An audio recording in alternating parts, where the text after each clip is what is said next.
തൊടുപുഴയിൽ അമ്മയുടെ സുഹൃത്തിന്റെ മർദ്ദനമേറ്റ് ചികിത്സയിൽ കഴിയുന്ന 7 വയസ്സുകാരന്റെ നില ഗുരുതരമായി തുടരുന്നു. കുട്ടിയെ ഇന്ന് മുഖ്യമന്ത്രി പിണറായി വിജയൻ സന്ദർശിച്ചു. കുട്ടിയുടെ നില അതീവ ഗുരുതരമായി തുടരുകയാണെന്നും മരുന്നുകളോട് പ്രതികരിക്കുന്നില്ല എന്നും ഡോക്ടർമാർ വ്യക്തമാക്കി. അമ്മയുടെ സുഹൃത്തിന്റെ മർദ്ദനമേറ്റ് കോലഞ്ചേരി മെഡിക്കൽ കോളേജിൽ ചികിത്സയിലുള്ള 7 വയസ്സുകാരന്റെ ആരോഗ്യനില ഗുരുതരമായി തുടരുകയാണ്. ആരോഗ്യാവസ്ഥയിൽ യാതൊരു പുരോഗതിയുമില്ല. കുട്ടിയെ മുഖ്യമന്ത്രി പിണറായി വിജയൻ ഇന്ന് രാവിലെ ആശുപത്രിയിൽ സന്ദർശിച്ചു. കുട്ടിയുടെ നില ഗുരുതരമായി തുടരുന്നുവെന്ന് മുഖ്യമന്ത്രി പറഞ്ഞു. മെഡിക്കൽ ബോർഡ് ഇത്തരത്തിൽ തുടരട്ടെ എന്ന് പറഞ്ഞതുകൊണ്ട് തുടരുന്ന നിലയാണ് എടുത്തിട്ടുള്ളത്.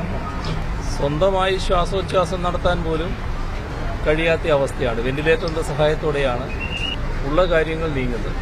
കുട്ടിയുടെ ശരീരം യാതൊരു തരത്തിലും മരുന്നുകളോട് പ്രതികരിക്കുന്നില്ല. ഇന്നലെ ദ്രവരൂപത്തിലുള്ള ആഹാരം ട്യൂബ് വഴി നൽകിയിരുന്നു. എന്നാൽ ഇതിനോടും ശരീരം പ്രതികരിക്കുന്നില്ല. തലച്ചോറിന്റെ പ്രവർത്തനം പൂർണ്ണമായും നിലച്ച അവസ്ഥയിലാണ്. വെന്റിലേറ്ററിന്റെ സഹായത്തോടെയാണ് ആന്തരികാവയവങ്ങൾ പ്രവർത്തിക്കുന്നത്. കഴിഞ്ഞ ദിവസം കോട്ടയം മെഡിക്കൽ കോളേജിൽ നിന്നുള്ള വിദഗ്ധ സംഘം കുട്ടിയെ സന്ദർശിച്ചിരുന്നു. ഇവരുടെ നിർദ്ദേശപ്രകാരമുള്ള ചികിത്സയാണ് ഇപ്പോൾ തുടരുന്നത്. മീഡിയ 1 കൊച്ചി.